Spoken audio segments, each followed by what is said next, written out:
Shavua Tov, Tizkilim Sot for everyone who made it again.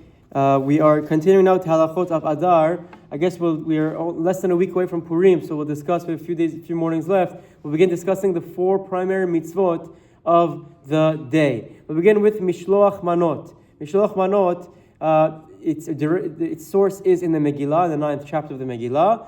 Towards the end, Mishloach Manot ish lere'ehu, says the Megillah. So the very simple explanation is Umishloach Manot, 2 items, ish lere'ehu, to one friend. That's the most simple way to remember from the pasuk itself. Now, first and foremost, the question is why? What's the reason behind it? The Rishonim discussed this at length. There are many reasons brought down in the Rishonim. One reason that the Shlomo Al-Kabetz brings down is that we say Mishloach Manot to increase peace and friendship amongst the Jewish people. Is also the opinion of the Bach, the Ritva, Aruch HaShulchan. Another reason is to increase joy. Another is that everyone has enough food for the Purim Seudah. There are many, many reasons that are brought down, but nevertheless, the obligation is 2 items to one person. That's how you fulfill the mitzvah of Mishloach Manot. Now, we'll explain that momentarily. There are many different ways to send it, but most importantly is you only fulfill the mitzvah if you send the Mishloach Manot on Purim day. Many people, I have so many to give, they start giving out this week, on Sunday, on Monday, on Tanit Esther, it doesn't work. Not even the night of Purim. After Megillah reading at night, you can't give out, it doesn't help. The mitzvah is on the day of Purim.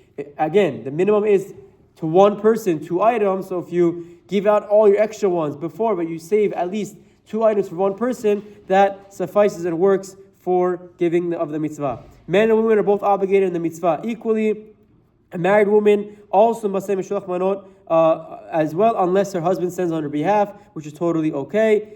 Even a person who's dependent on his parents' financial support is obligated to send Mishloach Manot as well. For our children, we should also educate them to give Mishloach Manot, but obviously that falls under the mitzvah of chinuch, of educating our children in the proper way. You need to send it to obviously a Jew, because we said the reasons were to bring peace and shalom amongst different people. Now, there's a big question: what types of food can work for fulfilling Mishloach Manot? There's a misconception, I don't know where it developed, but it needs to have 2 separate berachot. The Halacha does not mention anywhere that it needs to be 2 berachot.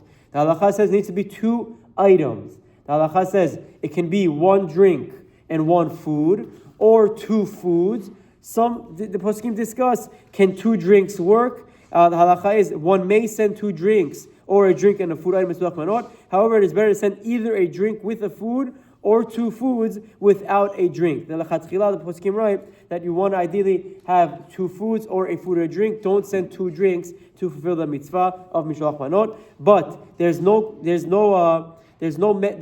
mention anywhere in the halacha there needs to be 2 berachot. 2 foods is totally okay, even if they have the same beracha. We'll continue now with the other berachot, the other mitzvot of Purim day tomorrow. Have a wonderful day. Chazak u'baruch.